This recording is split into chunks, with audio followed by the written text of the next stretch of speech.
Good evening friends, ETF business school में आपका बहुत बहुत स्वागत है। आइए चलते हैं हम वर्कशॉप नंबर 7 में। इसका जो ऑब्जेक्टिव है वो है leveraging ETF for sector investing. अब सबसे पहले आता है कि लेवरेजिंग होती क्या है।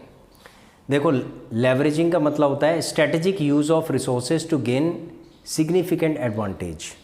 हम एक स्ट्रेटजी का इस्तेमाल करके जो हमारे पास एसेट्स हैं, रिसोर्सेज हैं, हम उसका मैक्सिमम यूटिलाइजेशन करके उसका एडवांटेज लेते हैं और कितना हमें प्रॉफिट, मैक्सिमम प्रॉफिट हो सकता है।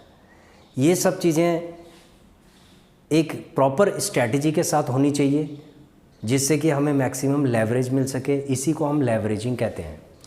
तो लेवरेजिंग का मतलब होता है कि maximum utilisation of our resources for maximum advantage. Leveraging of for ETF for sector investing, the aim to develop well diversified sector portfolio, assess sector performance and effective risk management।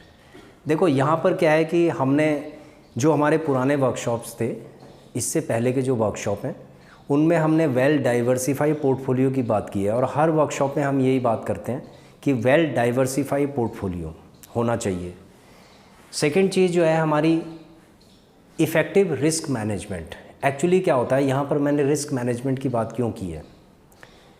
देखो, share market है, share market के अंदर क्या होता है कि risk को manage करना बहुत ज़रूरी होता है, चाहे आप ETF में काम करें या स्टॉक्स में काम करें।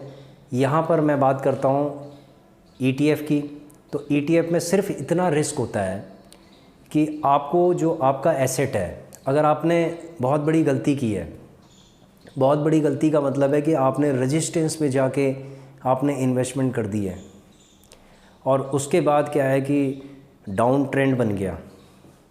जब डाउन ट्रेंड बन गया है तो आपका जो पोर्टफोलियो माइनस दिखाएगा। अब आपको इस रिस्क को कैसे मैनेज करना है, ये एक तरीके का रिस्क हो गया, लेकिन आपका फ़ंड ज़ीरो नहीं होगा, आपके फ़ंड में कोई दिक्कत नहीं आएगी, लेकिन आपका जो टाइम है, टाइम इन्वेस्टमेंट ज़्यादा हो जाएगा। इसमें क्या, इसमें भी कई तरीके की स्ट्रेटजीज़ हैं कि किस तरीके से हम इसको एवरेजिंग के थ्रू हम निकल सकते हैं। यहाँ से हम लॉन्ग टर्म के लिए हम एवरेजिंग कर सकते हैं।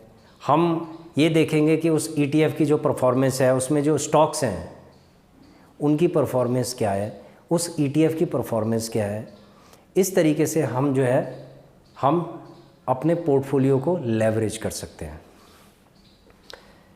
Understanding of sector investing and ETF sector wise well diversified portfolio. Yes, देखिए, रिस्क मैनेजमेंट डाइवर्सिफाई पोर्टफोलियो के थ्रू मैनेज किया जा सकता है कि अगर आपका एक ETF डाउन ट्रेंड में भी चला गया तो दूसरा जो ETF है वो अप ट्रेंड में रहेगा, कुछ साइडवेज में होंगे। तो आप क्या कर सकते हैं कि किसी न किसी ETF में आप प्रॉफिट लेके निकलते जाएंगे, इन्वेस्टिंग करते जाएंगे, प्रॉफिट लेते लेते जाएंगे। तो ये सेम उसी की तरह है कि जैसे आपने बहुत सारी फसलें उगाई हैं और मौसम के हिसाब से क्या है कि आप उसको काटते जा रहे हैं। जैसे जैसे मौसम आ रहा है वैसे वैसे आप काटते जा रहे हैं, तो आपको प्रॉफिट होता जा रहा है। तो इसमें इस तरीके से हम इसमें रिस्क मैनेजमेंट कर सकते हैं। दूसरा point, leveraging international sector ETF for global market diversification. Yes, देखो, हमें अपने रीजनल मार्केट को देखना चाहिए और इसके साथ साथ हमें ग्लोबल मार्केट को भी देखना चाहिए कि वहाँ पर कौन से ऐसे ETF हैं जो बहुत ही अच्छे चल रहे हैं। जैसे MON 100 है, मोतीलाल ओसवाल नास्डैक 100 एक ETF है। तो ये बहुत ही अच्छा ETF है। मैं इसकी पब्लिसिटी नहीं कर रहा हूँ और ना ही किसी को सजेस्ट करता हूँ कि आप इसके अंदर बिना देखे आप इन्वेस्टमेंट करो, लेकिन मैं एक एग्जांपल दे रहा हूँ आपको कि मोतीलाल ओसवाल एक इंटरनेशनल ETF है। इसमें भी कई लोग एक्सपोज़र कर सकते हैं, इसमें इन्वेस्टमेंट कर सकते हैं प्रॉपर स्ट्रेटजी के साथ। तो जो इंटरनेशनल ETFs हैं उसमें एक्सपोज़र जब हमें होता है तो हमें क्या है कि हम एक लेवरेज कर सकते हैं कि हमारा जो रीजनल मार्केट है उसका ट्रेंड मान लीजिए डाउन ट्रेंड चल रहा है और इंटरनेशनल जो मार्केट है उसका अप ट्रेंड चल रहा है, तो हम क्या कर सकते हैं, लेवरेज कर सकते हैं अपने फंड्स को। तीसरा पॉइंट है बैलेंसिंग कोर होल्डिंग्स। यस, हमारी जो होल्डिंग्स हैं ये बिल्कुल वेल बैलेंस्ड होनी चाहिए, वेल डाइवर्सिफाई होनी चाहिए। हमारा जो पोर्टफोलियो है वो हम ऐसा होना चाहिए, इतना बैलेंस्ड होना चाहिए कि हम इसमें से प्रॉफिट लेते लेते निकलते रहें, प्रॉफिट लें और निकलें, प्रॉफिट लें और निकलें, और जो प्रॉफिट हम ले रहे हैं उसको हम दोबारा से री इन्वेस्ट करें, कंपाउंडिंग करें उसका। तो इस तरीके से हमारा बैलेंसिंग जो कोर होल्डिंग्स हमारी हो जाएगी और हम हमेशा प्रॉफिट में रहेंगे और हमारा जो फंड्स है वो हमारा ग्रो करना स्टार्ट कर देगा। तो जब हमारी वर्कशॉप चलेंगी, इम्प्लीमेंटेशन की जब हमारी वर्कशॉप चलेंगी, तो हम जितने भी प्रिंसिपल्स हैं, हमारे 10 वर्कशॉप्स जो हम करा रहे हैं 1 बाय 1 करके, इन सारे प्रिंसिपल्स को हम इम्प्लीमेंट करेंगे और इम्प्लीमेंट करके आपको बताते जाएंगे। हमारी जो चाल है वो कछुए की चाल होगी, इतनी फास्ट नहीं होगी, हम धीरे धीरे करके आगे बढ़ेंगे, ठीक है, और प्रॉफिट के साथ हम आगे बढ़ेंगे।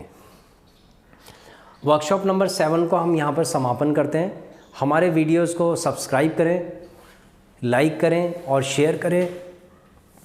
आप अपने सर्कल में जिसको भी एडवांटेज चाहिए, जो भी ETF बिज़नेस के बारे में समझना चाहता है, ETF इन्वेस्टिंग के बारे में समझना चाहता है, आप उसको फॉरवर्ड कीजिए और ताकि उसको भी फ़ायदा हो।